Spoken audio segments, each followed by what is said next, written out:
Greetings everybody, my name is Tommy the Game Master and welcome to my channel.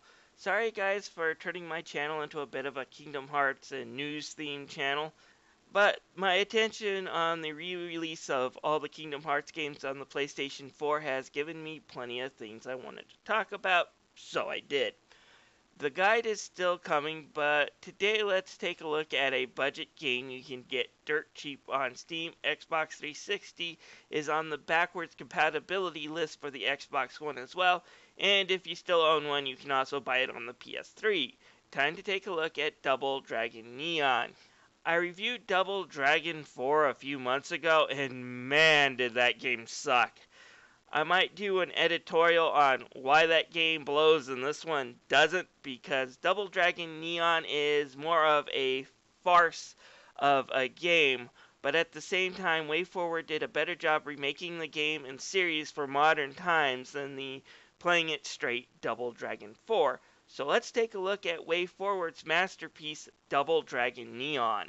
The story and the plot by itself is pretty simple.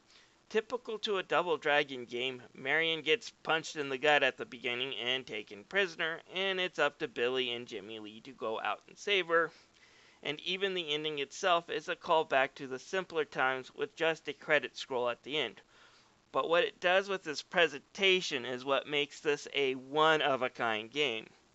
Yeah, the plot is simple, but the villains, the areas, and the bosses are callbacks and parodies of the 80s and early 90s. Shots are thrown at several sci-fi space movies with the Rocket Dojo level.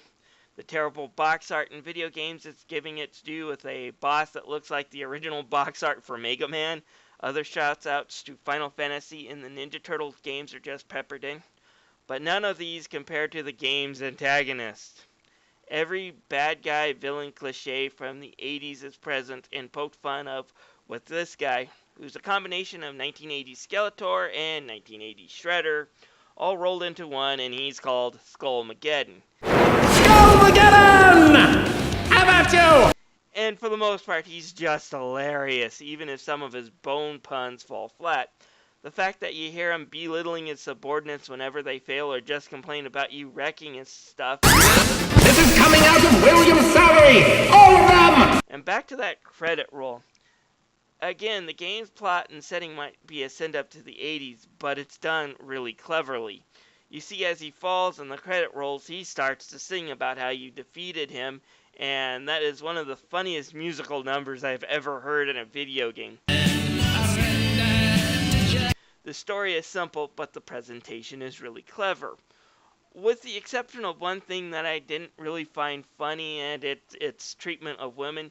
Yeah, I know Double Dragon has had dominatrix-type enemies since the beginning of the series in the 80s, and I know that's what they're poking fun of, but punching a woman and hearing her squeal with sexual pleasure is not really a funny joke to me to begin with, and it wears itself way too thin before the game is over.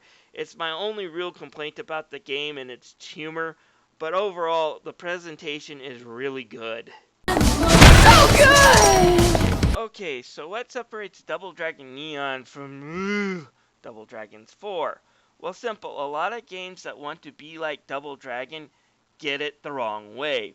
We don't really want to go back to an era where brawlers had unnecessary stiff controls. And while Double Dragon Neon keeps a little bit of it, it's just really a fraction, so it does feel like it's an old school brawler. For the most part, the controls are really good and not that frustrating.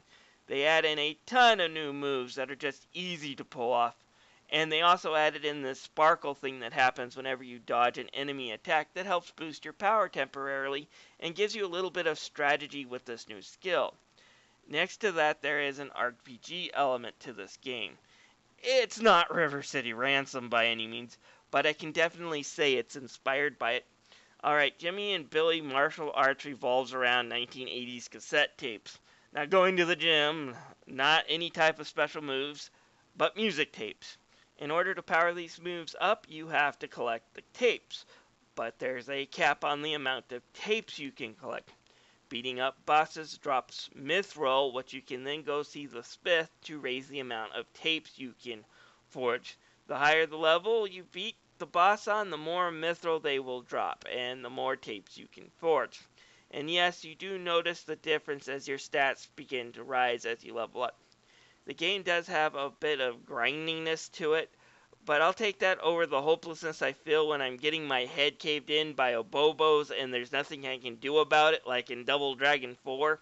That said, another complaint is that the weapons forge can only be found in two levels, one in a haunted forest that is just a pain to get through, and the other in the second stage, so be prepared to play through this stage like a lot in order to complete this game. And if you're wondering, yes, the game is pretty easy. Only had to start from beginning of the stage a few times on the Xbox 360 version. That said, you do unlock harder difficulties, and the harder ones can be quite challenging, especially if you choose not to grind. So if you like having a masochist type game that can pile drive you to the ground, this game can still do it if you choose, but that's not my version of fun, and I don't think that's most people's anymore. I have heard the Steam version crashes a lot with Windows 10. I never experienced it in my playthrough on my PC, and I haven't had a chance to really try out any of its online functioning either, which is a shame because there is a lot of stuff in the tutorials that show this was meant to be a co-op experience, but even the single player experience I found fun. The graphics in this game, if you can't tell, are gorgeous. The cel-shaded look just helps with the Saturday morning jive and humor that this game spits out in parodies all over the place. The enemies are well animated and well drawn and look like comic book versions of the things they are parodying. For example, how can this be anything but a bad ripoff of Mega Man? It's just hilarious. We get a lot of the classic Double Dragon games reworked and redone here. A lot of the game's music also has lyrics, and all of it is good. Usually when they stick a lyric into a game, I cringe as they repeat over and over, but that never really happens here. Also, the voice acting is spot on and delivers on the humor perfectly.